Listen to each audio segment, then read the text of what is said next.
ਧਨ ਜ਼ਿਮੀਦਾਰ ਹੈ ਜੋ ਸਰਗੀ ਦੇ ਵੇਲੜੇ ਉੱਠ ਕੇ ਤੇ ਧਰਤੀ ਦੇ ਸੀਨਿਆਂ ਨੂੰ ਪਾੜਦਾ ਤੇ ਰੋਜ਼ੀਆਂ ਨੂੰ ਪਾਲਦਾ।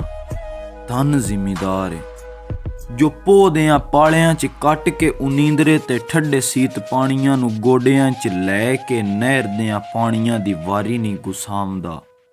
ਧਨ ਜ਼ਿਮੀਦਾਰ ਹੈ ਜੋ ਚਿੜੀਆਂ ਕਬੂਤਰਾਂ ਇਹ ਕੀੜਿਆਂ ਮਕੌੜਿਆਂ ਤੇ ਮੰਗਤੇ ਮਿਰਾਸੀਆਂ ਨੂੰ ਚੋਗ ਵਰਤਾਵਦਾ।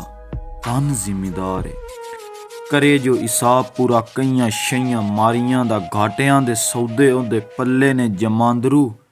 ਧਨ ਜ਼ਿਮੀਦਾਰ ਹੈ ਜੋ ਉੱਕਾ ਨਹੀਂ ਬੋਲਦਾ ਆਪ ਉੱਤੇ ਹੁੰਦੇ ਹੋਏ ਵਾਅਦਿਆਂ ਵਧੀਕਿਆਂ ਤੇ ਹਾੜੀਆਂ ਤੇ ਸੌਣੀਆਂ ਨੂੰ ਲੈ ਗਏ ਵਪਾਰੀਆਂ ਦੇ ਖਾਤਿਆਂ 'ਚ ਲਿਖਿਆ ਇਦਕੀ ਵੀ ਮੂਲ ਤੇ ਵਿਆਜ ਉਹਦੇ ਸਿਰ ਤੇ।